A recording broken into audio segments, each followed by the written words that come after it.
एक बहुत समय पहले की बात है। दो साधु भिक्षा मांगते मांगते अपने आश्रम से बहुत दूर दूसरे राज्य में चले जाते हैं। शाम का समय होता है और जाड़ों का समय था। वह रात गुजारने के लिए ठिकाना ढूंढ रहे थे।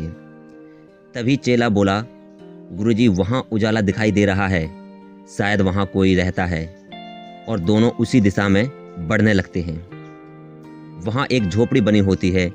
गुरुजी आवाज़ लगाते हैं और अंदर से एक व्यक्ति बाहर निकलता है। उसे देखकर गुरुजी बोले, बेटा हम बहुत दूर से आए हैं, थक गए हैं, भूखे भी हैं, हम रात गुजारने के लिए ठिकाना चाहते हैं। वह व्यक्ति सोचने लगता है और कहता है, बाबा रात बिताने के लिए मेरे पास बस यही छोटी सी झोपड़ी है, जिसमें मैं अपनी पत्नी और 4 बच्चों के साथ रहता हूँ। बुरा ना मानो तो झोपड़ी के पीछे दूसरी तरफ एक और झोपड़ी है, जिसमें मेरी भैंस बनती है, आप वहाँ रात गुजार सकते हो। गुरुजी कहते हैं, ठीक है, हम वहाँ रह लेंगे। दोनों साधुओं के भोजन करवाता है और भोजन करने के बाद आग जलाकर बैठ जाते हैं। तभी बाबा उस व्यक्ति से पूछते हैं कि आप अपने घर का गुजारा कैसे चलाते हैं। तो वह व्यक्ति बोलता है, मेरे पास एक भैंस है, जिसका दूध बेचकर मैं अपने घर का गुजारा कर लेता हूँ।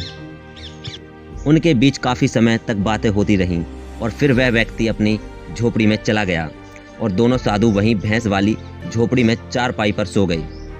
रात को गुरुजी उठते हैं और चेले को जगाते हैं और कहते हैं, उठो, अब हमें इसी वक्त यहाँ से निकलना होगा।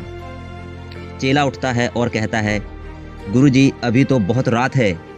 गुरुजी कहते हैं, अपनी गठरी उठाओ और साथ में इस भैंस को भी ले लो। चेला मन ही मन सोचता है, ये क्या करवा रहे हैं गुरुजी। वह चुपचाप भैंस को लेता है और गुरु के पीछे पीछे चल पड़ता है। चलते चलते वह बहुत दूर आ चुके थे। अब उजाला भी होने लगा था। तभी गुरुजी कहते हैं, इस भैंस को यहीं जंगल में छोड़ दो।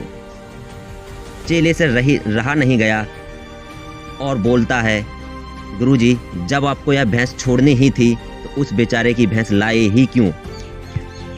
गुरुजी कहते हैं, बेटा जितना तुमसे बोला जाए उतना करो। बेचारा चेला क्या करता, गुरुजी ने कहा है तो करना ही पड़ेगा। 7 साल बीत गए। 7 सालों बाद अब वह चेला बहुत से छात्रों का गुरु बन चुका था और सोचता है, क्यों ना उस व्यक्ति की चलकर मदद की जाए जिसकी भैंस हम ले आए थे। वह साधु वहीं उसी व्यक्ति के घर जाता है और देखता है कि वहाँ अब सब बदल चुका था। वहाँ पहले की जैसी झोपड़ी नहीं थी, अब वहाँ पक्का मकान था और चारों तरफ फल और सब्जियों के बगीचे लगे हुए थे। उसे लगा अब यहाँ वह व्यक्ति नहीं है, वह कहीं और चला गया हो और यहाँ कोई और रहता है। तभी वहाँ वही व्यक्ति दिखता है और साधु कहता है, तुम वही हो जो अपनी भैंस के सहारे जी रहे थे। वह व्यक्ति कहता है, हाँ मैं वही हूँ। वो साधु कहता है, ये सब कैसे हुआ। तो व्यक्ति कहता है, उस रात मेरी भैंस कहीं चली गई और अब मेरे पास आय का कोई भी साधन नहीं बचा था, लेकिन 4 बच्चे और हम दोनों का गुजारा कैसे चलेगा, कुछ तो करना पड़ेगा। मैंने और मेरी पत्नी ने फैसला लिया कि हम घर के आसपास की पड़ी ज़मीन को जोतेंगे और कुछ सब्जियां लगाएंगे। और हमने वैसा ही किया, जिससे हमें अच्छी आय हुई।